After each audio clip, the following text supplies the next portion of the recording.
Hello, MrkoVe here, and today I want to talk about Andor.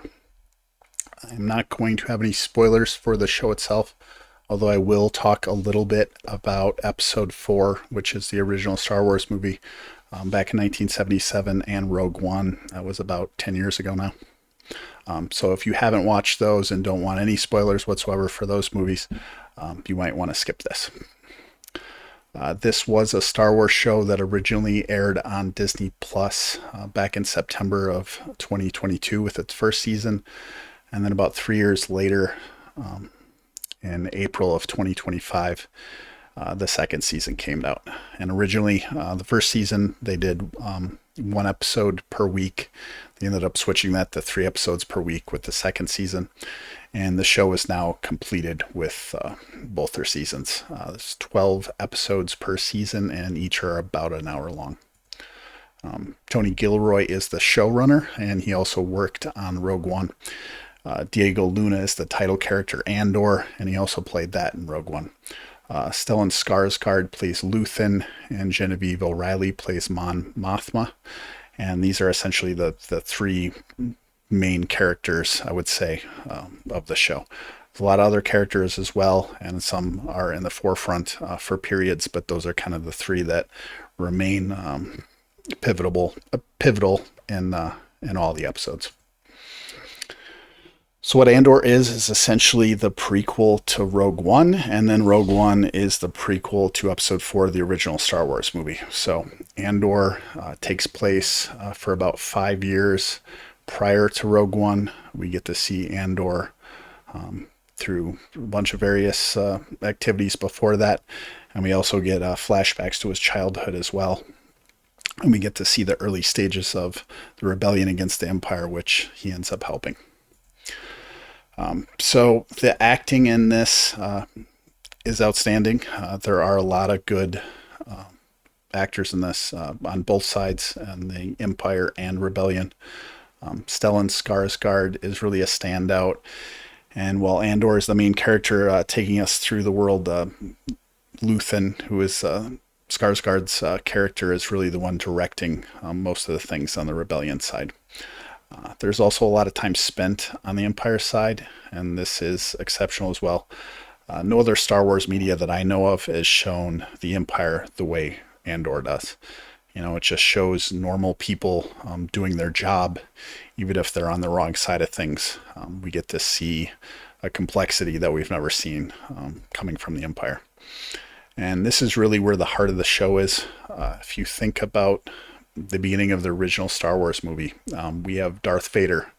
He's in all black. He's in a Star Destroyer, and he's boarding some inferior rebellion ship.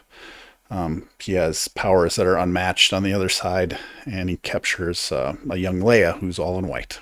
And this sets up the theme immediately, where this is not a fair fight. We have the evil Empire against the tiny rebellion.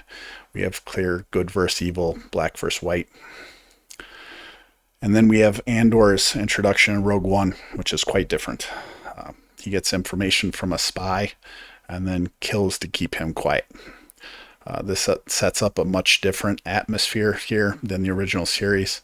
The clear good versus evil, black versus white, that's all thrown out for a more nuanced gray area look at both sides of the world, the Empire and Rebellion. And then what Andor does is takes this to a new level.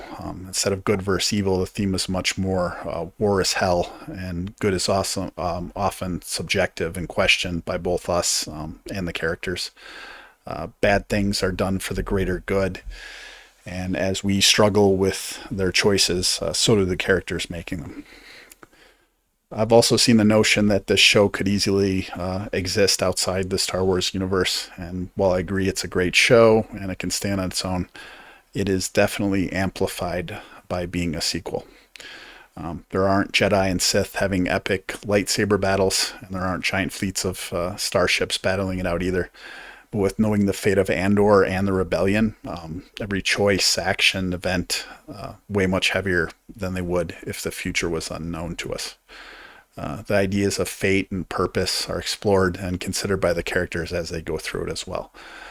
So despite us knowing the future and they don't, they still have this feeling that, they're somewhat being led, whether that's by the Force or whatever, to, doing greater things. And while there aren't Jedi and big space battles, this still feels very much and looks very much like Star Wars.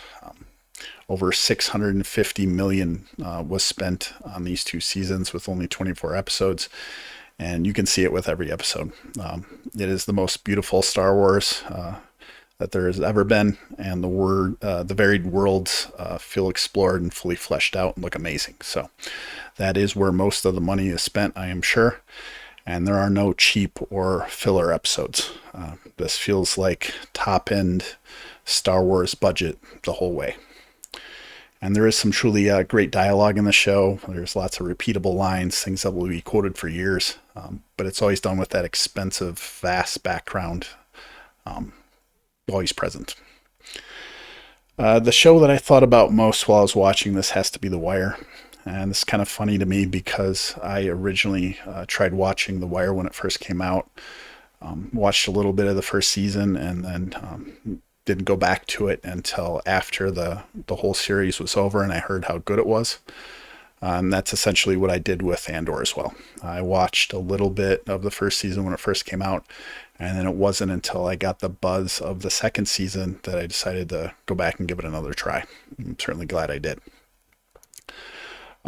And there's also the view of both sides that they kind of had on The Wire too, where, on that show you got to watch the drug dealers and the cops and the politicians and see all their characters develop, and wasn't just clear good versus evil. That's what Andor has as well. So we have, all kinds of character development on both sides here. More so than that, it was just a feeling I had watching it. There's this slow burn that just kind of builds up in you that feels epic, and it's a feeling that I haven't had since watching the original Wire. It's just like the accumulation of the episodes, the events, the characters, the dialogue just makes you slowly realize that you're watching something great.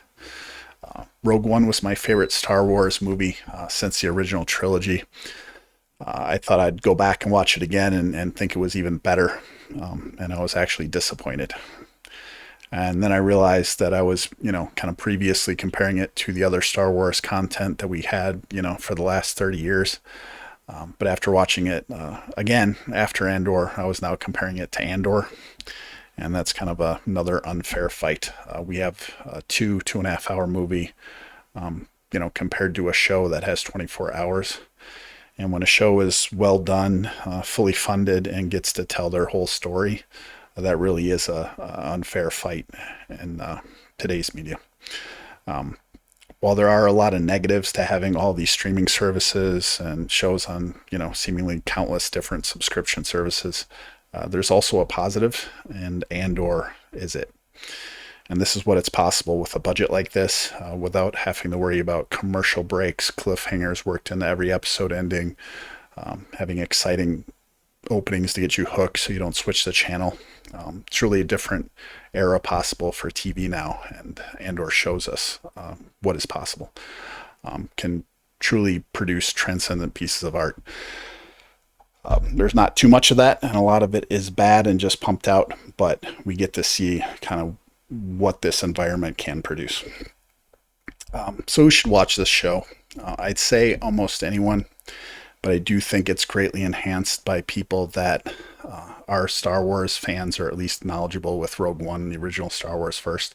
The prequel aspect of this really does make it feel much better. And while it would be a great show if this was the only Star Wars that you've ever seen, it would benefit from having watched those other movies. Now, the show isn't perfect, and having a slow burn isn't for everyone. A Star Wars fan also might be more interested in, the mystical aspects of the Force, or epic hero battles between Jedi and Sith, and big space battles. And there's none of that here. there are characters in the show that are common within the Star Wars universe, but if you're looking for cameos from famous characters and stuff, the show isn't doing that for you either. So, well, I think "May the Force be with you" may have been said at some point. The words like Jedi and Sith aren't even uttered. This show is not trying to give you your normal Star Wars fix with just the normal Star Wars content. If you're trying to look for something to like play in the background while you're doing something else, that won't work either. Yeah, you'll be lost. But if you want a show that you can give your full attention to, in my opinion, you'll be rewarded with one of the best shows ever made. And so, obviously, I am saying watch this, and there are only 2 seasons.